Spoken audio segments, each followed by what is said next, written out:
Okay, we'll start in a minute. So I'm going to post a link to YouTube Live. So if people have issues and cannot log in, if you have a WhatsApp group, maybe you could send it to them and let me know whether it works. You only need the YouTube thing if you're not on Zoom. Thanks. I've not actually tried that, but so it'll help. But you should, everything will be recorded, so if it doesn't work out, I'm sorry about that. And the YouTube video, the live YouTube, is usually there's a delay of maybe like 20 seconds.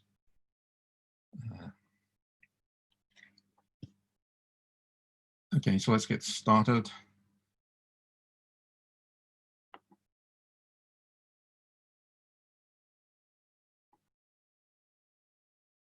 Okay, so I'm just going to share the screen.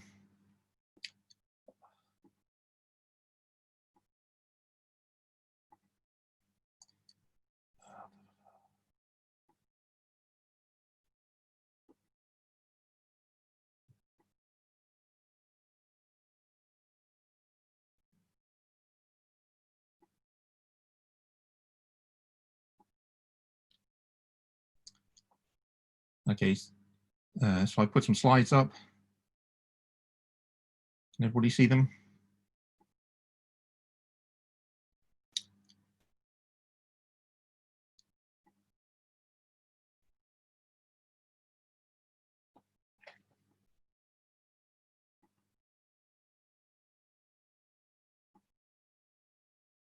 Okay, very good. So I'll start.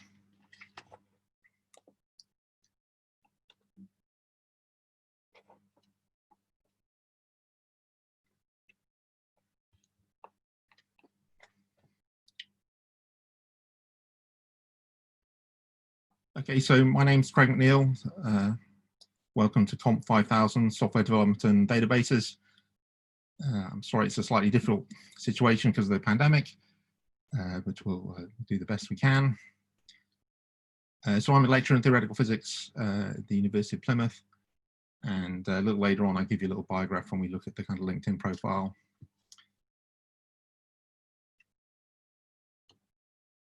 Okay, so what I plan to cover today is an overview of the module, give you an insight into how the module will be taught, then an idea of this thing called big data and why machine learning is needed. We're not actually going to cover any machine learning in this module, which is going to look more at the kind of data part of the data science. Then we'll have a brief introduction to Python, and maybe, depending on timings, a brief overview of cloud computing.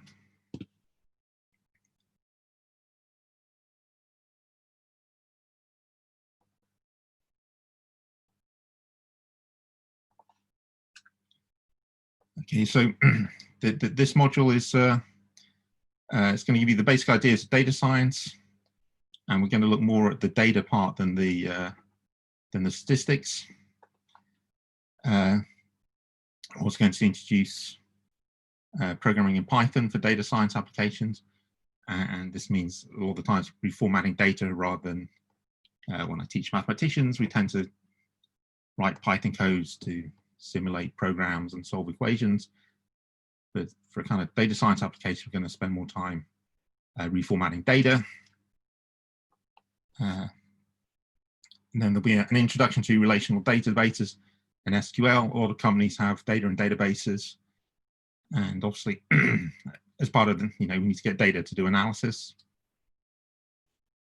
Okay, so my goal is to start programming in Python, assuming you don't have any experience. But then later on we'll look at more advanced program ideas such as object-oriented programming, event-driven programming.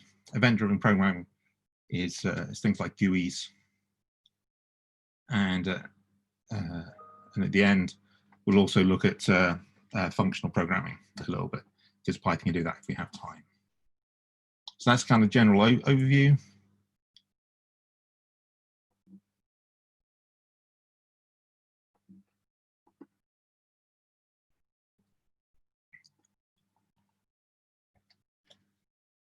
Okay, so what I aim to teach you is there's a generic saying in data science that in a different project, you spend 80% of your time actually just reformatting data so you can input it to the statistical modeling codes, and actually only 20% of your time actually applying machine learning techniques. I mean, this might not be computing time, but actually your time writing code. And certainly when I've had project students, they've all said it's taken a lot of time to reformat the data because it always comes in different formats. So, I mean, my goal is to be able to load data from files in different various formats, clean the data up, which just means things like removing missing values. You know, sometimes there's no data end of some things. And so this will be, I'll say the focus will be more on kind of data science, like reformatting data, but as long as doing that, this will also improve your generic programming skills, or will help you start to learn how to program in Python.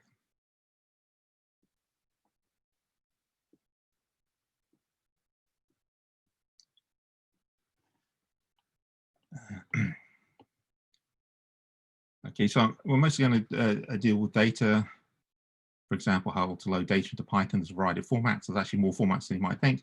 There's obviously kind of Excel, comma separated files, SQL, which is the way you kind of pull data out of relational databases, XML, which is extensible markup language, which I've used in a database in the past, JSON, which is JavaScript object notation, which is a kind of common file format that now could be used to exchange data. So that's fine. So, and maybe some others, maybe things like Feather. I mean, sometimes some of these things are just calls to the code at some level, but it's just good to build up some experience in doing all these things. And although, because this course is more on the software data side, we're going to deal with a lot of data, but I think we should actually just use the data a little bit. It's kind of good for motivation. I didn't want to put any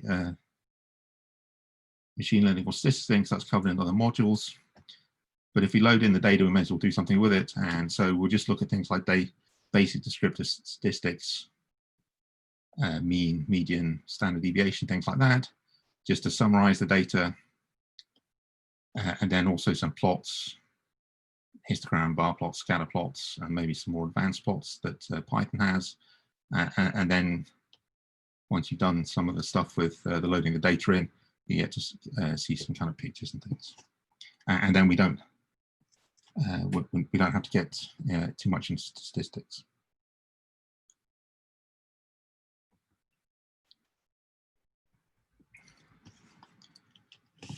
Okay, so obviously things are slightly different, and we don't know how the lockdowns will progress. So at the moment we have 2 hours scheduled. We have two 2-hour lectures, one on Monday, one on Tuesday. I mean, my main goal of the module is really the most important thing is actually practicing doing things like working on Python and developing databases.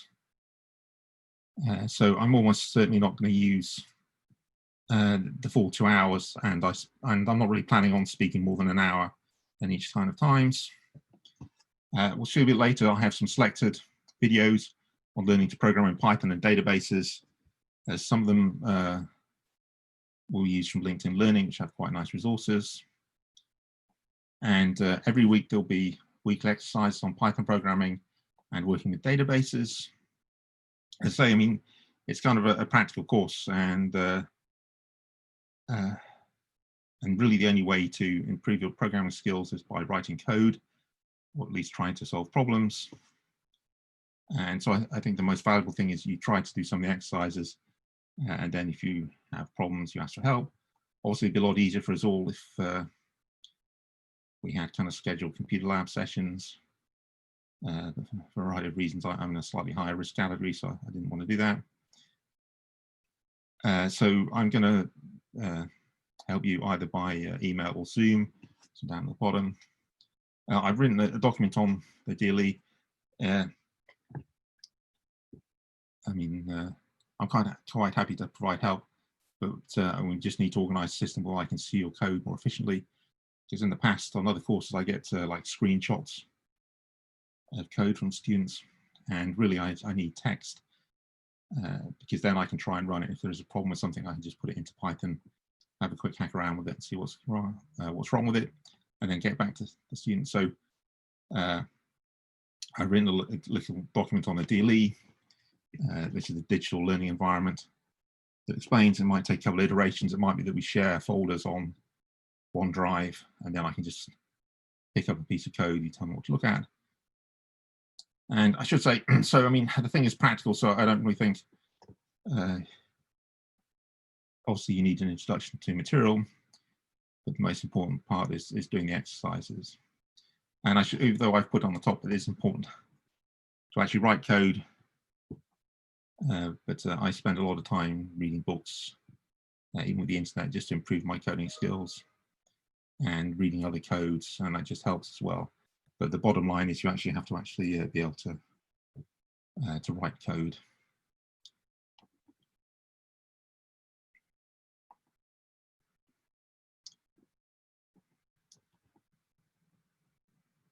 Okay, so the university has access to something called LinkedIn Learning, and these are kind of professionally made videos for teaching various content.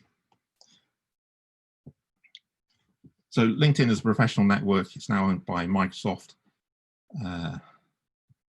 So the LinkedIn Learning was originally a company separate to that, and they got taken over by LinkedIn, and then LinkedIn got taken over by Microsoft.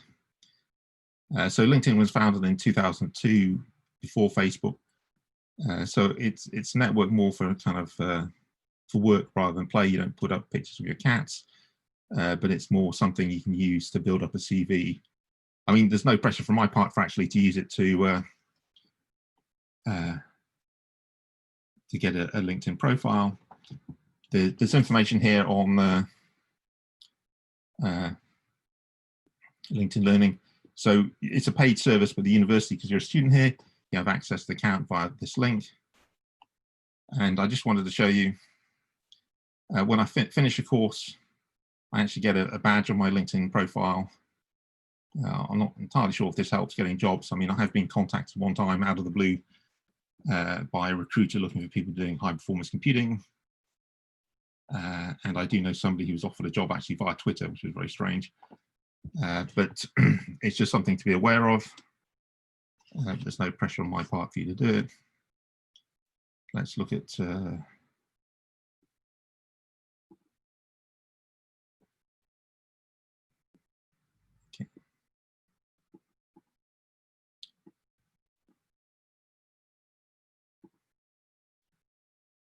Okay, so here's my LinkedIn profile.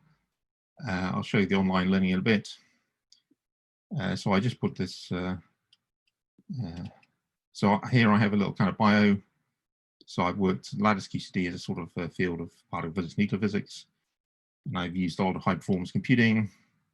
And also I note I've done the last 2 years, I supervised a number of projects on here using neural networks to do image analysis. This last year in medical analysis. Profiles, and that's a little career history. So I've been at Plymouth for 7 years. Before that, I was at the University of Wuppertal for 4 years. I've worked at Glasgow, Liverpool, and before that, I've done 2 postdocs. I worked in the States for 6 years. Okay, so that's my career history.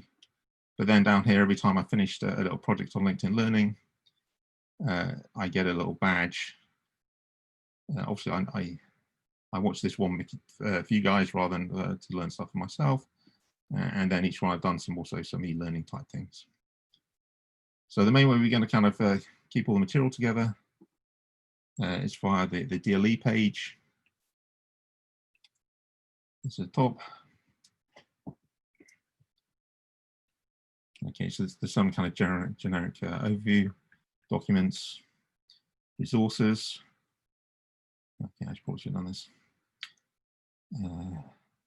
Okay, so here's a link to how to get to the LinkedIn Learning. We'll look at that next.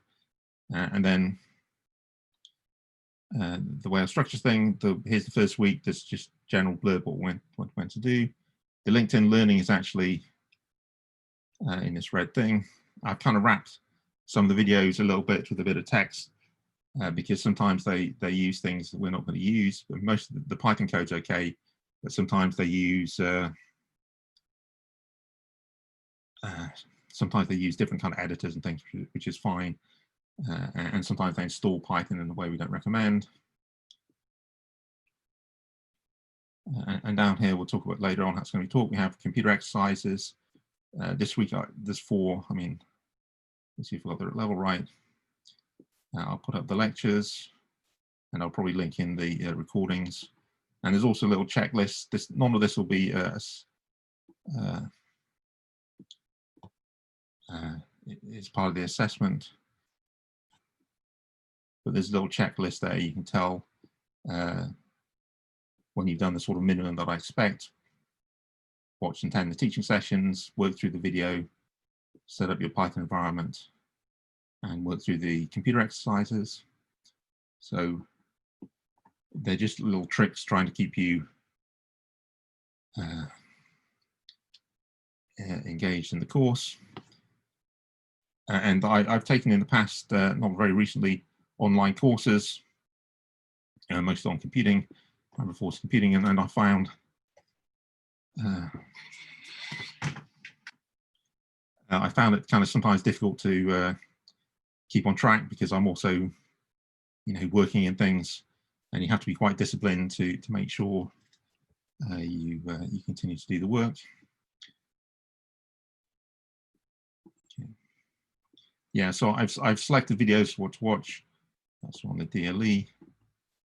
There's this one here. This is a wrap. There's some slides, and then the middle one there's points to note. There's actually a link to the video. Okay, so here we are inside the. So there's a lot of information on the LinkedIn. So if you use the system to learn, there's also many other video courses. We're not going to do all of them because there's just too many. But there's like object-oriented Python, information on other languages, essential math for learning, for machine learning, Python with visualization. Let's click on this one.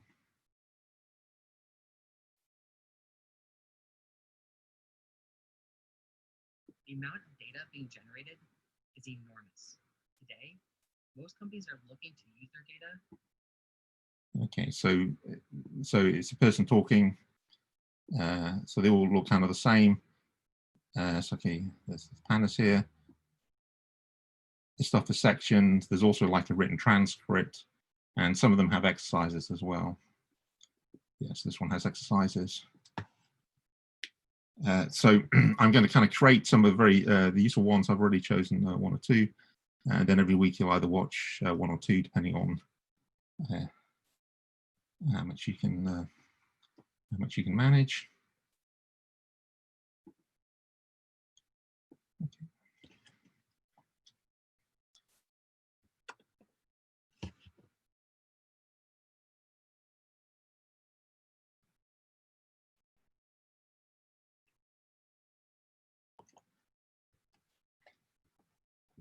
Okay, so the module will be assessed by a single piece of coursework, and the module involved developing a database and writing a Python interface to it.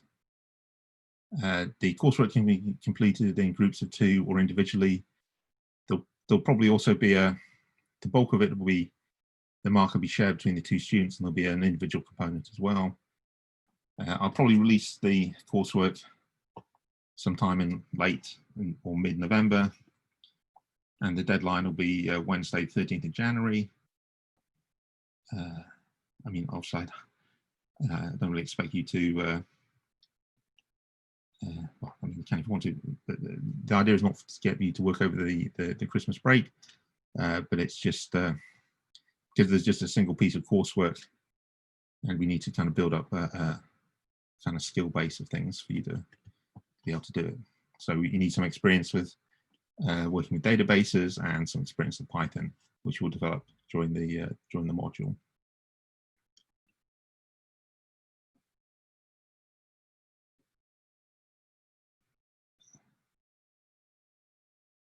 Okay, so I should say with these things, I have various chunks of lecture, and then I have these kind of question sessions at the end. It can be kind of hard to follow the chat if I'm talking. So I'm just going to stop the screen share now.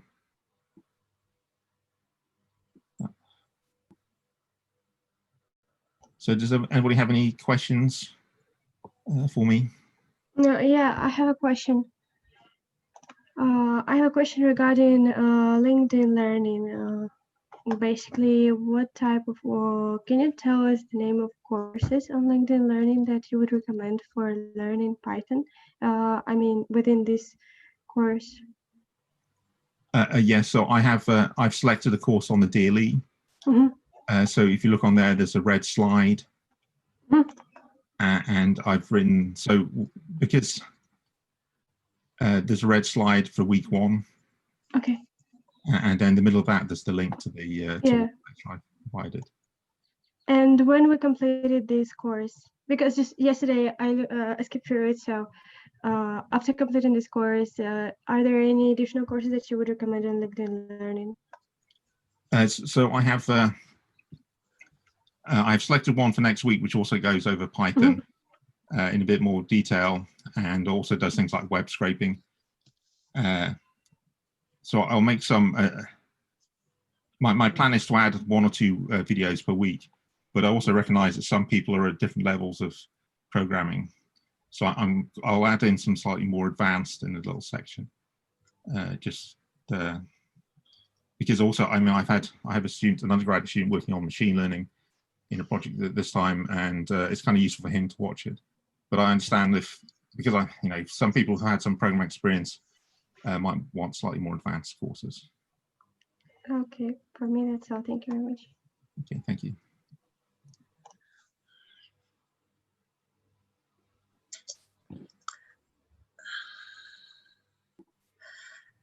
Hi, it's Pamela here. I've got a question.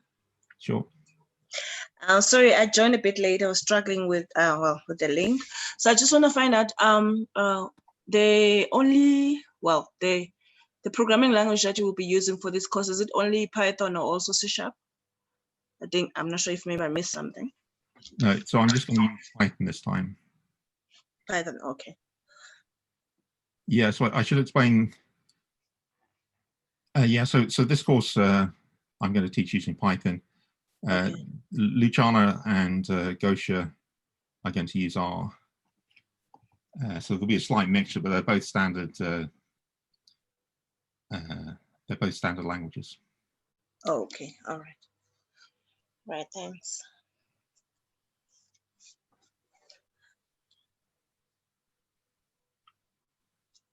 Yeah, I mean, last year we did actually teach the course using C#, and we felt this year it's probably better to do Python. But oh, okay. Oh, good. You're right. In terms of like downloading Python onto your computer, like I haven't done it yet, but is that on one of the videos, or should I have done that before? Okay, so I have some instructions on the DLE with how to set up your Python environment, and I'll talk about that a bit later on. We're not going to use it in this lesson. Okay, all right, sweet. So I'll talk about that a bit. There's a document on the DLE. So we recommend, well, I'll talk about it later, using Anaconda, and also there's other options like using Jupyter notebooks on Google Colab. I mean, if you already have a Python you're happy with, it's not that we're telling people how to do things, but it's just the ones we found most useful to teach with. All right, cheers. Okay, does somebody else have any questions? Yes, sorry, it's me again. I've got another question. Sure. In terms of SQL, are we starting right now or maybe later in the year? Yeah, so my plan is to do next week to do an introduction to databases, Okay. and then after that start on SQL. So All this right. course will include SQL in the next couple of weeks. Oh, okay. Good. Oh, Yeah, so how the structure of this goes with the other courses. So this is the first course with data handling with databases, and we're just going to do relational databases. Then next semester there's another database course with no SQL databases, and I believe he uses non-relational databases, which, sorry, if you know what a relational database, essentially tables is the most. Tabled, yeah, I want to say that. So the non-SQL one, well, is it like without tables, right? Yeah, I mean, it's, I think he uses a database to look at a document type thing. Oh, okay. I can't remember, it's either Neo4j or MongoDB or something like that, I forget which it is. Oh. So so my plan is just to do relational databases, because that's what we're asked to do in this course. And then you'll do more databases next time. All right then, thanks. Yeah, and then some of the other courses, there'll be machine learning built in, and doing things like sentiment analysis. Okay. Okay, so the last question from me is, I know with coding and stuff, sometimes we might need that face-to-face interaction. Are you planning to have maybe those one-on-ones, maybe by appointment or something, if somebody gets stuck or needs more clarity and stuff? No. So the help thing I think is crucial. I'm happy to do like one-on-one Zoom meetings, Okay. and so I mean, I'll try to do things like reply to email in 24 hours fairly quickly, because I know that people don't want to wait for help. And so if we kind of schedule Zoom meetings, and also things like sharing the screen and how actually I get to see your code is kind of crucial. Oh, great, yes. Oh, okay. So I mean, I've done that before in other courses, and it's just getting a system that we're all comfortable with. And as I say, I mean, if I get things like screenshots, it's very hard for me to actually. I mean, I can't always run the code, and occasionally I've had problems with if people have a slightly different computing environment and they're not loading in a file and stuff like that. But you know, that's part of computing. All right, thanks. Yeah. So I'm not sure about Zoom. I'm used to Teams. So for things like, let's say, sharing screens and stuff. Let's say I've got a query, I want to share a screen and stuff. Can you also can you move to Zoom, to Teams? I'm not sure if Zoom has the same functionalities as well. I'm happy to move. So I've not set up the. I actually use Zoom to supervise all my students on projects. So the way so I have a PhD student, I'm just finishing off a couple of master's students, and we moved to that actually during the pandemic. So I'm happy to. Okay. I mean, could we, if we share either a team, because I mean, I just need some way to be able to look at your code, and it could be that if you want to send me we set up a team to work on it, then I'm happy to meet that way, and because then you can also put in like a GitHub repository or just load your code into the file section. Okay. So. All right. Thank you so much. Yeah, I mean, I should say, I mean, so what I'm hoping to do is, so today is going to be a more kind of talky thing of me, but what I'd rather put more of my time into is actually helping writing good exercises and helping you do them. So I think that's slightly more beneficial. Obviously, you need some kind of introduction to the stuff. Okay. I have one more question. Sure. It's regarding how our attendance is going to be supervised, or how are you planning to keep record of our attendance? Okay, very good. That's a very good question. I meant to say that. So the new system.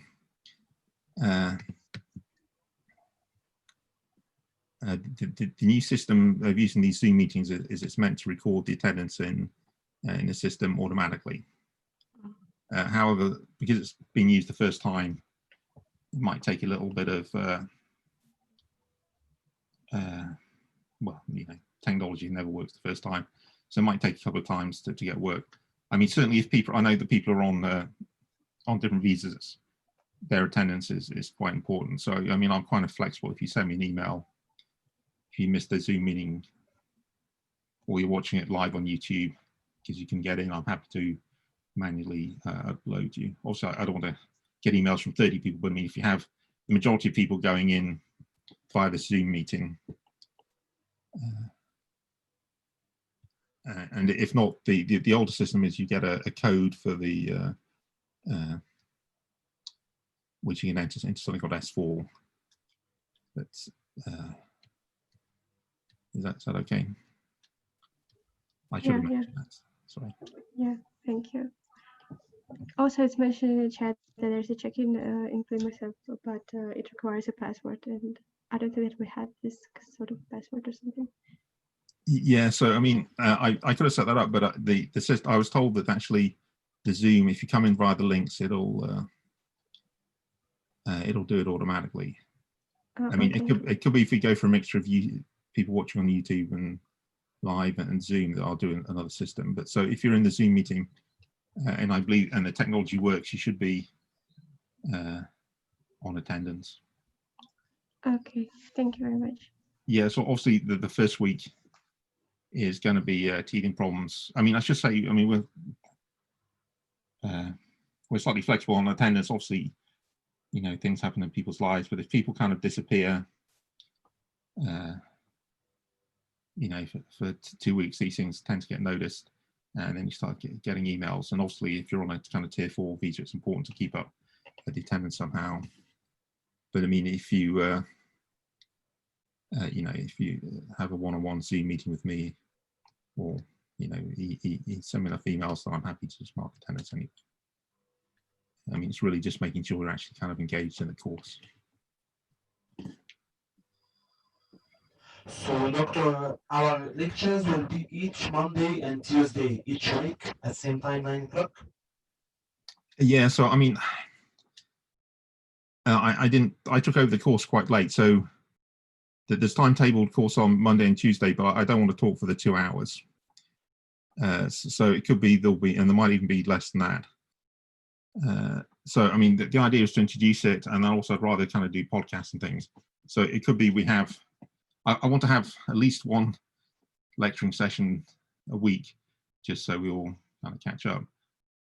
But for doing this thing, I say it's more important to do practical type things. It's probably slightly easier doing that way, to have things like podcasts on different, just a short 10-minute podcast on some piece of, you know, how to set up an SQL schema and stuff like that.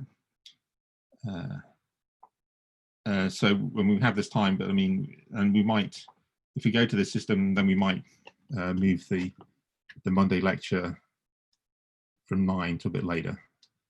So just keep everything in the slot. It just depends on what everybody wants.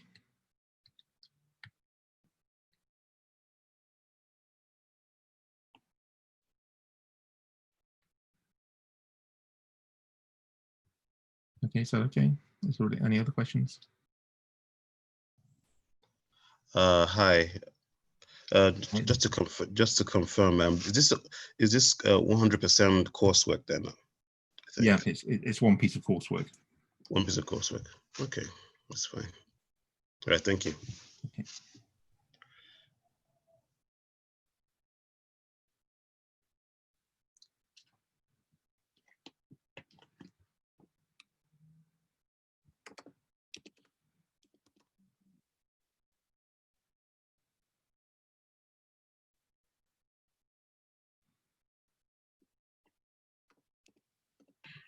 If some of the people actually, those of us who had issues connecting to the Zoom meeting at first, we were shared the Zoom meeting link in our special dedicated group chat that we created in WhatsApp. But in case some of the people who were not they were not present in that group chat, actually, they're not added, and they also had issues connecting for the first time. It's not going to influence their attendance, right? Yeah, if they just email me, that's fine. Oh, okay. There'll be a so the recordings will be made, will be put on the DLE, and but obviously if you had connection problems, just email me, and I will just mark the attendance. Okay, thank you very much.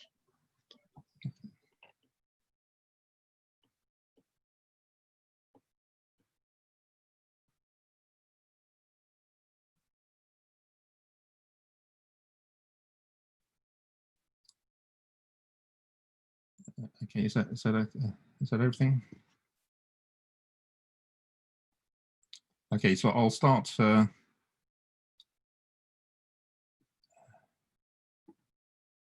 I'll start sharing screen again.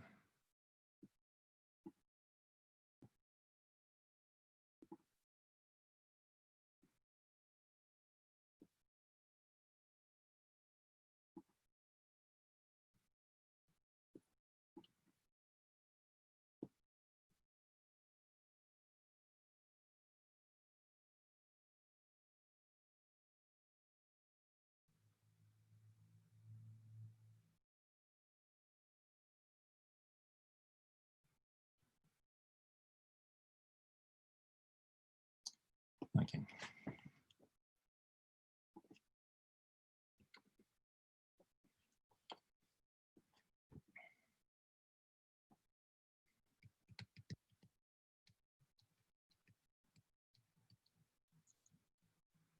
Okay, so I'd say this is just a kind of more, because it's the first lecture of the module. I have a kind of more generic introduction to data science and data. So what is data? Well, I mean, it's just, so these are some of the definitions you can find.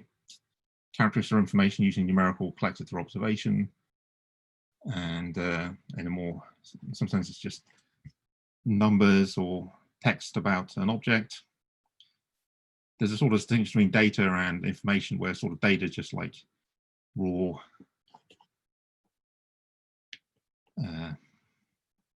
raw kind of numbers, and then information you begin to start to get kind of value out of it. I mean, but it's not a completely great distinction.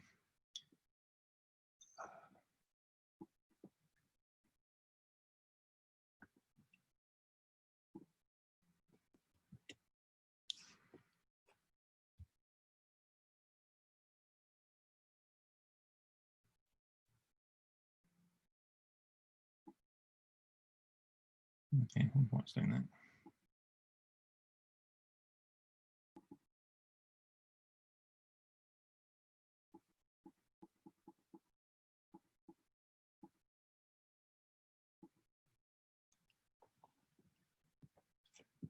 Okay, so this is an example, just a broad brush of what data is. So if you consider how we describe a student in the class, so if we're like designing a database to record attendance and things, so we'd have a student, and they'd have first name, last name, maybe birthday and address, and you'd have to store that in some way for each student. See later, I should have. So we're not really thinking about databases so much at the moment. There's kind of additional issues.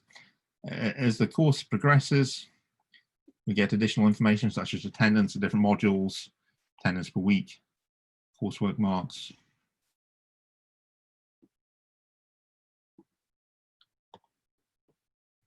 And so then we get all this data, and we need to kind of extract some information. And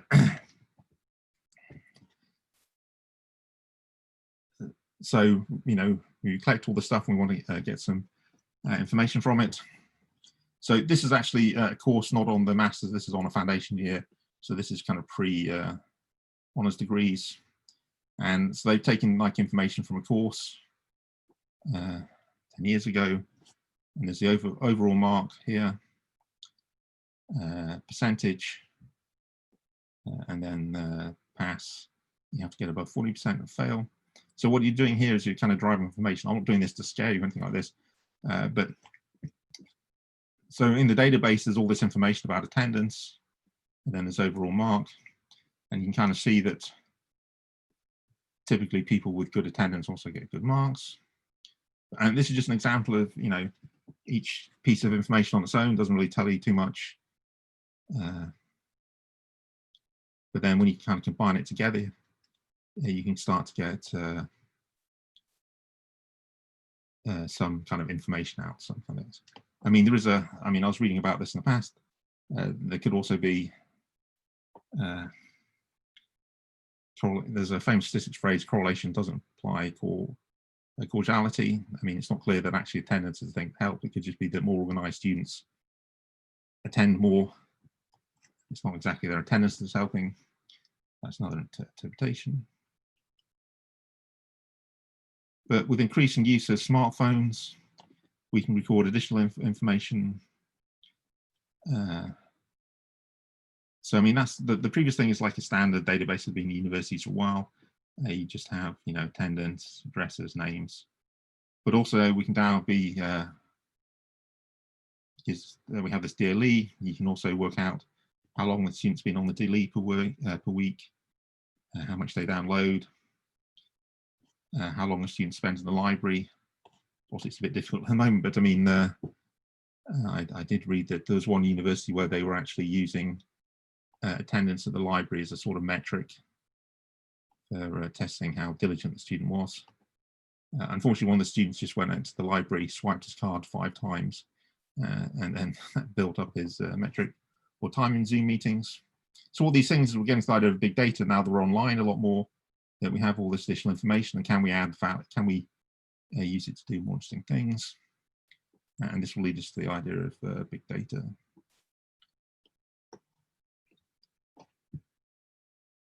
Okay, so some of the things before, so we can measure more things because we're online a lot. We have smartphones, and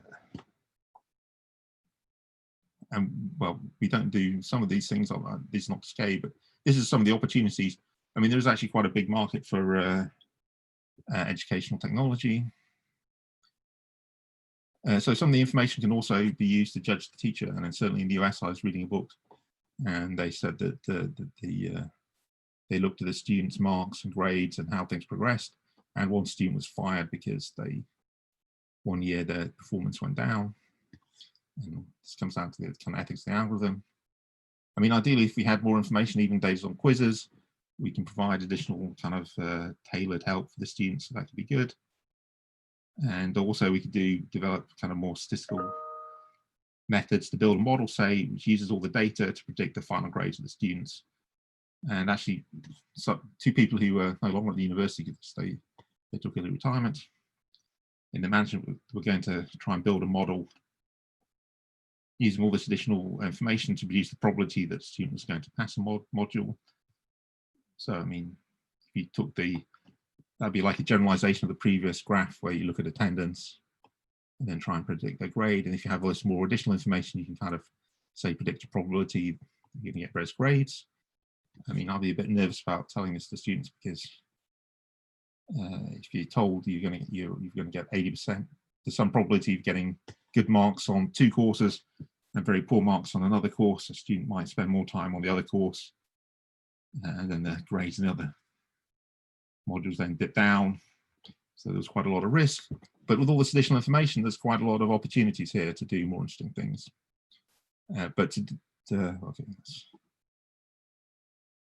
Okay, so we have to kind of ignore ethical issues because some of these things are a bit intrusive. One of the issues is to actually do all this, the information all the time or the data is stored in many different systems. So at the university, we have something called S4, which includes student enrollment data. I think this is for us, the university is built by a company called Salesforce, and it's stored in a database-like system. And the DLE, which we just looked at, Moodle, if you want to use information, that's in another system. And if you want to have this vision of using either big data to help students, we need to pull data from the 2 systems, and obviously they'll come in different formats. And there'll also be issues that not all the data's you're allowed access to. So you might be allowed access to attendance data on S4, but maybe not the addresses. And then if you want to do a big machine learning model, at some level, there's a kind of political issue and ethics issue. And then there's also a technological issue of just reformatting data from these 2 different base systems.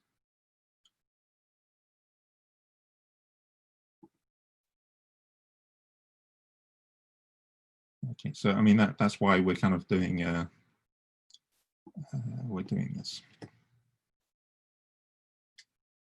Okay, so I think I'll talk a bit more about this tomorrow.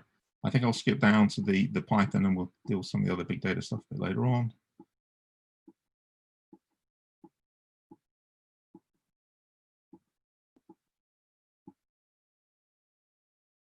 Okay. Okay, so we'll just, as I said, I didn't want to do the 2 full hours. We can put some of the stuff tomorrow because we're still doing introduction. So we use Python language for programming. So I'm kind of aware there'll be a wide. So my assumption is that we're going to be teaching Python from scratch. Obviously, some people have more experience with some of the languages. That's fine as well. I mean, obviously, everybody gets frustrated with computers, and sometimes getting anything done can seem to be a huge challenge. So there are some kind of tricks of writing code that we're not going to see in this lesson, but just some kind of good procedures that can take away some of the pain. And at some level, that I don't think there's any way of not, you can't just snap your fingers and code will be written as much as you may want it. But some of the things like using a good editor, and there are just various procedures that you can do to help write code. So I'm just here. I'm going to give kind of like we'll just end with an introduction to Python. So when we start off, we're just going to start off just looking at syntax, things like loops and logic and all standard functions. But as we get later on, we'll think a bit more about the process of writing programs. This is how you design it and maybe how you document it. And I want to try things like test-driven development. And the book at the bottom is a kind of famous book in software. And there they had various people do programming tasks, and they found that some people could write code a lot faster than other people, and the difference could be a factor of 5. And some of these things it's not because people are just naturally wired for coding. It's because some people just have better.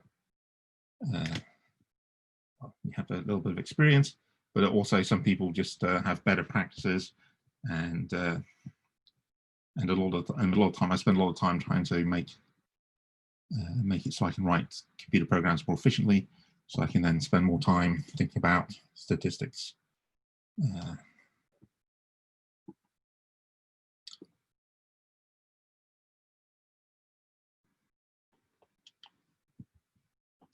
Okay, so just an overview to Python. Python is an interpreted object-oriented high-level programming language, dynamics, and semantics.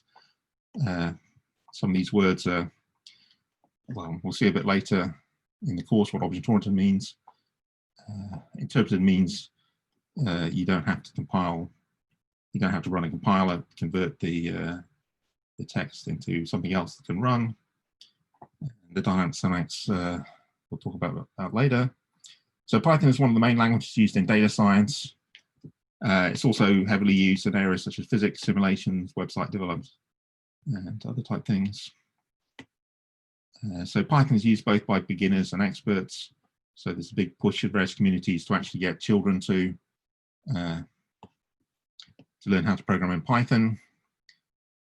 I mean, in the past, it used to be what you learned at school was like BASIC or Pascal. And then when you went to university or you got a job, they'd be using kind of very different languages.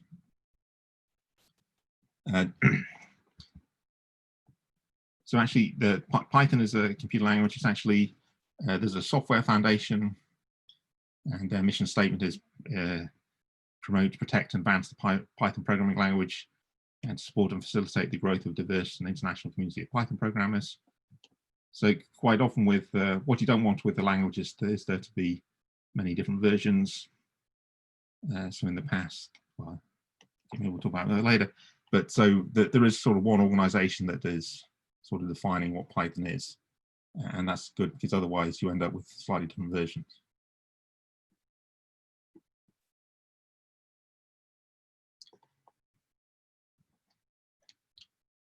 Okay, so Python was originally developed by Guido van Rossum in the late 80s. So at some stage, He worked for Google, and then he started working for Dropbox in 2012. You'll find actually what's slightly depressing nowadays is that if you see anybody who's done a lot of interesting kind of computer working in industry, they always end up working for Google, Microsoft, or Dropbox, or the same bunch of people. So Python, the actual name comes from Monty Python. So there's quite a lot of kind of geeky humor. There's probably less so now. It's kind of slightly more mainstream language, which you'll find slightly hilarious or slightly annoying.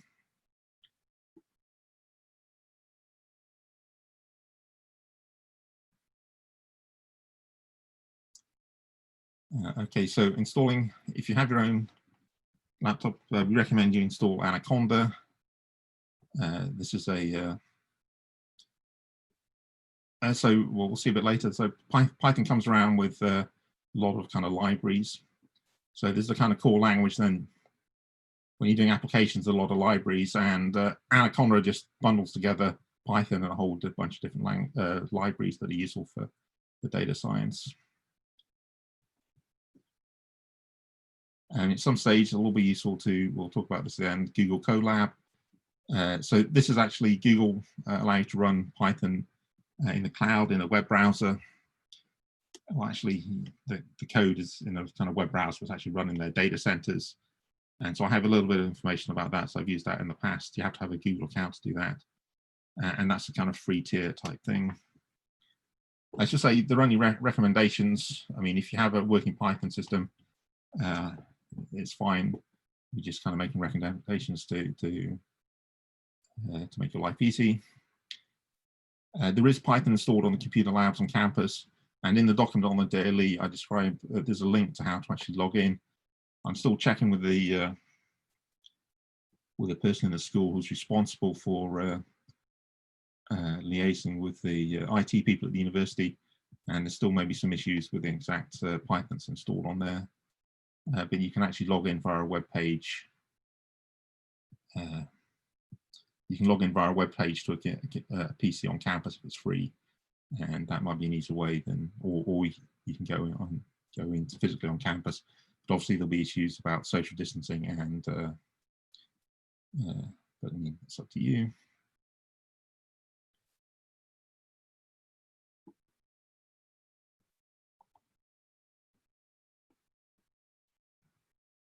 Yeah, so as I say, the bulk of the programming I want to teach you will be via LinkedIn Learning, and I'll just provide sort of additional help. So this is a kind of bare bones Python example. This thing writes, prints some text on the screen, hello world. This thing here, A, is a variable, and set it the value of 2. Then we printed it out. Then you can do little addition, print A equals A plus 2, print that out. And when it runs, it produces the output hello world, A equals 2, A equals 4. So, I mean, this is really just using the thing in that kind of calculator mode. Let's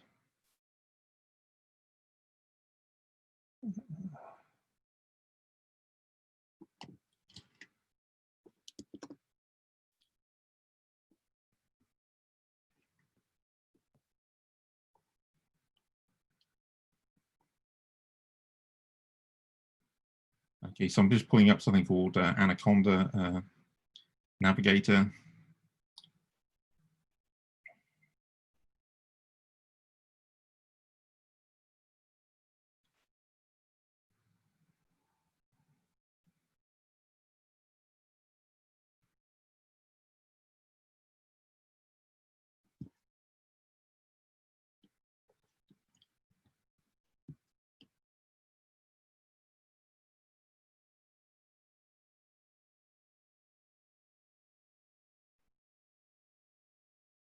Okay, it's loading.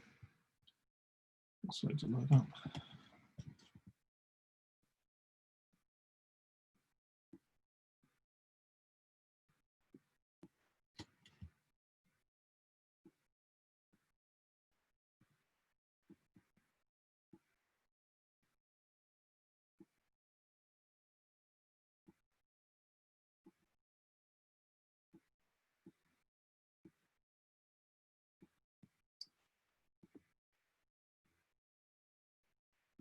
Okay, the various different applications, it's obviously doing things a bit differently than what I did last time.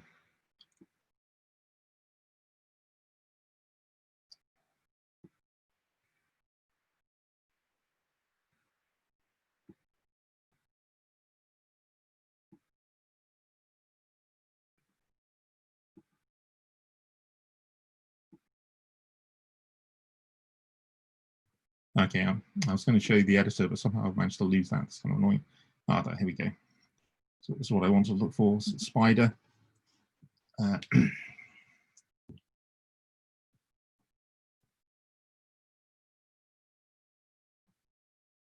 are probably faster ways to actually start this up. So this is a way of running Python. I mean, I have to admit, I actually use, I normally use an editor called Emacs, but it's a bit old-fashioned. Okay.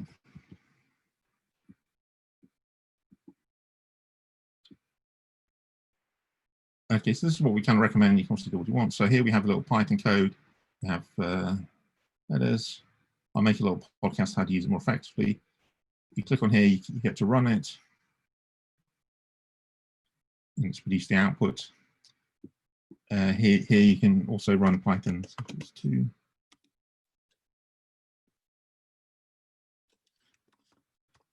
type commands if you so want, if you so wish. So I've written, set the variable b equals 2, printed it out. I mean, I would always certainly develop it, develop Python in one of these windows and save it in a file. And you can see I have various other applications that that I've used. There's also things like Variable Explorer, which is useful to help debugging, and the static code analysis, which we'll talk about later. So, I mean, this is an environment. So, I mean, we recommend to use Spider. We don't, you know, if you're used to another system or you don't like it, but I would try and get something of comparable usefulness. Later on, I say also we have here something called Jupyter Labs, and these things use things like Jupyter Notebooks. I'm not going to tell you about today. Over the next few weeks, I'll tell you about that. They're actually you can kind of mix Python code with text, and if you look at a lot of time on blog posts about machine learning, they often write the examples in terms of a Jupyter Notebook, and it's a standard way of exchanging information.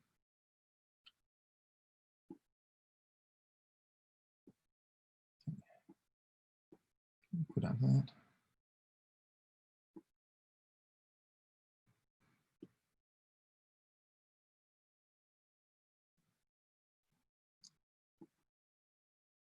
Okay, so I know this is kind of slightly too fast, but the bulk of the teaching on Python will be done via the LinkedIn Learning. So you can define a little function here. So this thing takes the cube, returns the cube of a number. Here's a little syntax. So these things here are comments where it's just for human readable. Python doesn't do anything for them. And one of the key things about Python, which you'll find kind of annoying, well, both useful and slightly annoying sometimes, is that to tell Python what's in the function,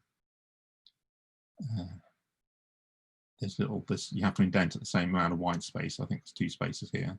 And how we use it here, this is something called a loop. So I loops from 0 to 4. And then here, so the first time I the loop I equals 0, you call the function cube with 0, and 0 to the power 3 is 0. When I equals 1, 1 to the power 3 is 1. And then when you go through the loop to put that thing in, gives you 2 to the power 3, which is 8. And then here's some kind of convention like thing. So actually the loop here, I, goes from 0 to 4, but the convention is that in this loop thing, the range 5 is sort of 1 past the maximum. Okay, so obviously, I mean, in the LinkedIn Learning, they go over this in more detail. So I just wanted to show you a little bit of Python. just to orientate you. And they go through more detailed in LinkedIn Learning videos. One thing you have to do is to if you want to use a mathematical function or any kind of, or a lot of time things are hidden in modules. So what this import math thing is, so if you want to use like any trigonometric functions like sine or cos, you have to import math. And we'll talk a little bit, all the videos explain that a bit more. So sine is not built into the language. And then you tell Python that you want to use the sine function. That's already pre-designed. I have a variable printed out, and I have to do this math.sine. And that means the sine x is hidden in this math, that kind of thing. And this is quite common in Python, is you use a lot of libraries a lot. It's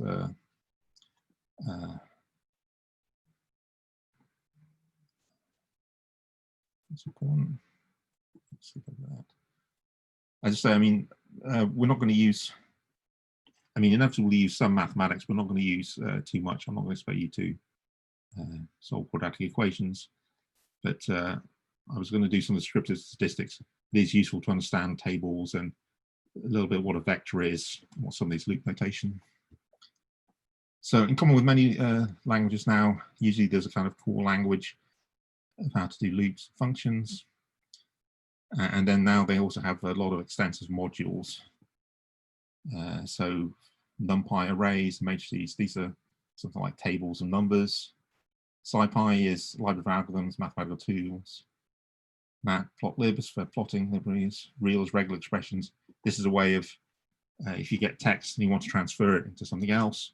So if you wanted to, if you have people writing in input and you want to convert everything to lowercase letters, you'd use regular expressions. And it's a really useful library if you're doing cleaning data up. And then there's a scikit-learn, which is a standard machine learning algorithm with classification, regression, clustering, and model selection, and a whole bunch of stuff. And we're not going to really do too much. We're not going to do anything with scikit-learn. We'll do something with matplotlib and probably NumPy. You know, the focus here is on data.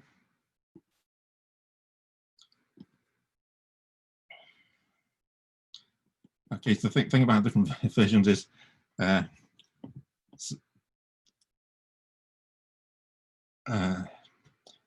so version is kind of a key thing. The issue really is kind of portability. So Python is a language that defines sort of how the print statement works and how like the loop works. And really you just want one version of Python. Obviously, as they improve things, they have a versioning system. So they have Python 3.7 or 8, and as they improve things, they add things. But there was a big change between Python 2 and Python 3. So a long time there was 2 different versions of Python.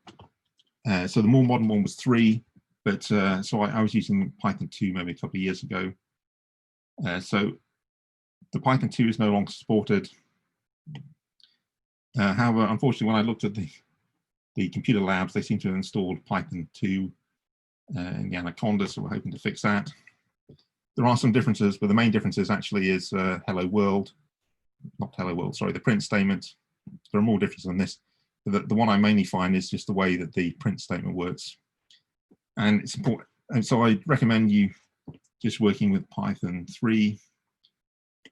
The reason it's kind of important to know, because sometimes, we'll talk a bit about later, that you might put in a Google request to find help with a question in Python. And when you put your help request in, you might find old-fashioned Python 2. And when you paste it into your text edit, into your Spider, get it to run, it might not work. And that will be because you might just need to change the print statements, or it might be using Python 2.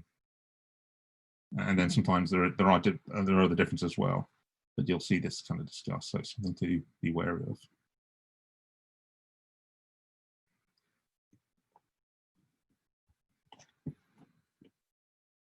Okay, so criticism of Python. In my kind of research job, I use high performance computing, and and people are really obsessed with getting really high efficiencies. How much, you know, if 100% is running the computer as everything is possible, then they're kind of obsessed with getting 30% efficiency. So Python can be slower compared to running, say, a language like C++. I mean, people would say, well, actually, it's a lot easier to develop code in Python than C++. So the actual development time goes down. But if you're running, I kind of run C programs for 10 hours, and I might have to do that 1,000 times. And efficiency gets to be a big issue if you're running sort of over months. It's also Python's a very big language. You can do a lot with a small amount of knowledge, but there's always there's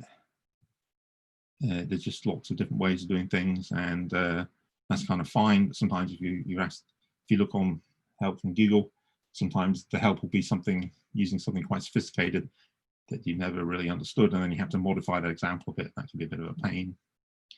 I mean, the use of white space is good. It makes the code more readable, but it can cause problems if you kind of misplace the white space somewhere and what you think was in the loop was outside the loop. And perhaps so I mean, it's sort of a good and bad thing. And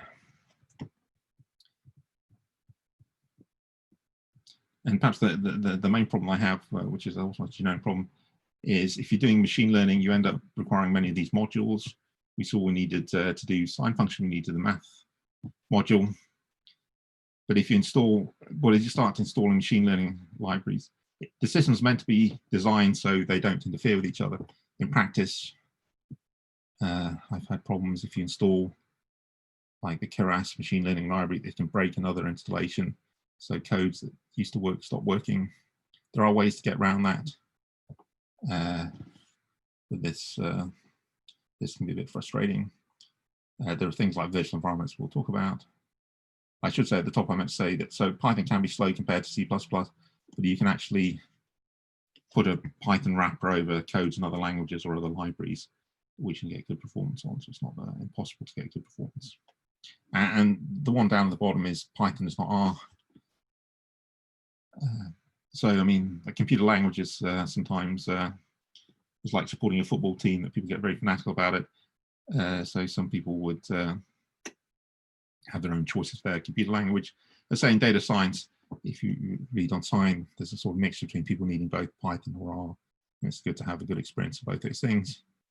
But I know some of the statisticians, maybe not so much teaching on this module, are completely obsessed by R and get really upset if you use anything else.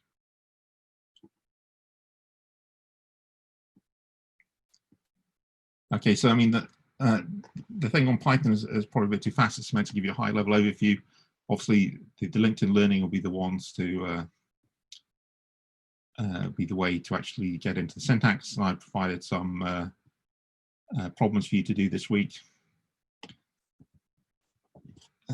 Okay, so I said I only really want to talk for now, so I've slightly gone over that. It's fine. So I have more stuff to talk about, so I'll put in tomorrow. Yeah, so I mean, so here are the conclusions.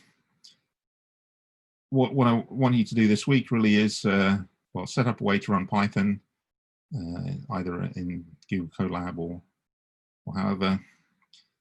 Watch the video on the DLE Introduction to Python. I'm going to have a little references things, and then work through the Python exercises. So because I don't know what, well, I've hopefully made the Python exercises are meant to be, you know, to help people who've not done much Python programming before. It might be that they're too easy. If people feel that, I can make them a bit harder and a bit more open-ended. But I think at the beginning, I prefer to have them hopefully easy, or perhaps they're too hard. I don't know.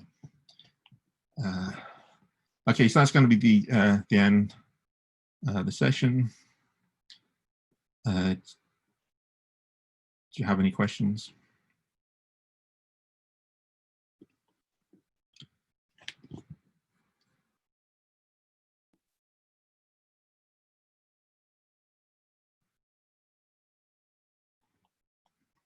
Yeah, so the way I'm going to do the exercises is I'll provide solutions probably the next week. So then you'll just self-mark it against and compare your solutions against mine, so I'm not going to take them in marking. I might have a look at if there's a way to set up a system to automatically mark kind of things, but I'm not going to take in lectures. I'm not going to take in Python code. I'm happy to look at Python code if you have problems. I mean, part of the thing is with this thing, with this test-driven development, if I ask you to say compute some function or to do something, you can kind of tell when it works because you can do a separate test case. And that's also part of learning to program, is setting up test cases. And so if I ask you to say to compute the mean, and I give you, and then you can test against 3 numbers, you can compute the mean of the 3 numbers on your calculator, and then you can kind of check your Python code gets the same result. And that's kind of what you're going to do in industry or in academia. You know, you have to set up test cases. Yeah, so the next lecture will be tomorrow at 4. I believe it'll be when the scheduled time is. So to say, I mean, I don't feel, well, I mean, I don't think people really want to be on 4 hours of Zoom every week, so I'd rather spend my time helping you write code. Are there any other questions?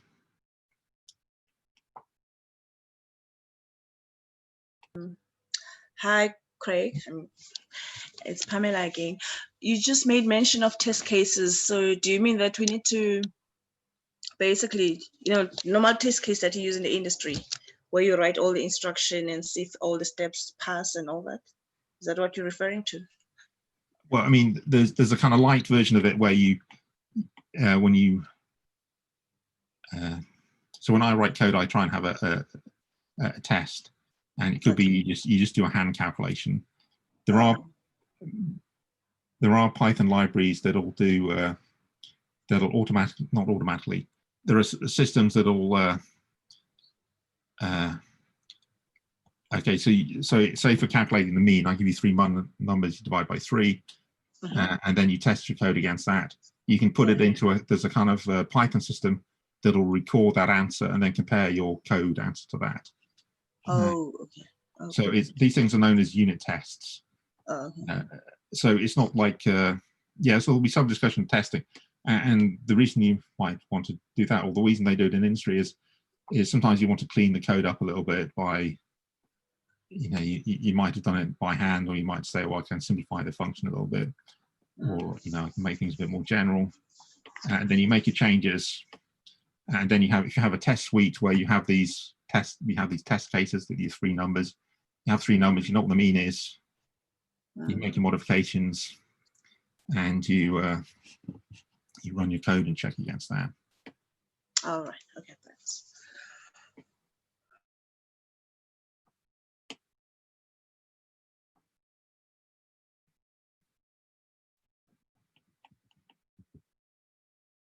Yeah. So I'll upload the videos to the DLE. So, and the plan is to have everything available on the DLE.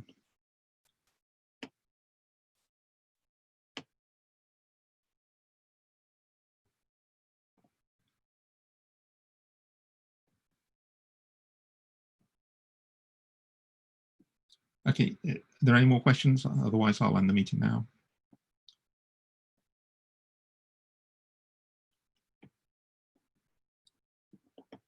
Yeah, so I haven't to submit the final coursework.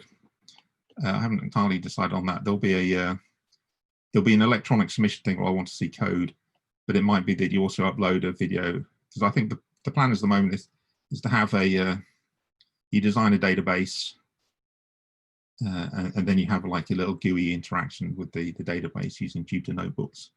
And it could be that to show that it works, you provide a little video of it, a little screencast of it. But everything will be uploaded to the DLE. And yeah.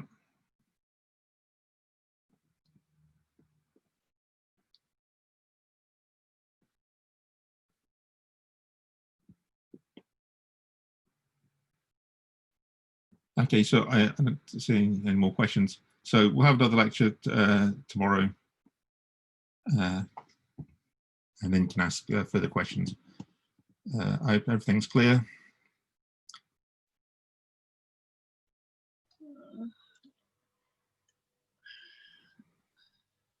Okay, so we'll see everybody tomorrow. All right. Thank you so much. Great, thank you. Bye. Thank Bye. you.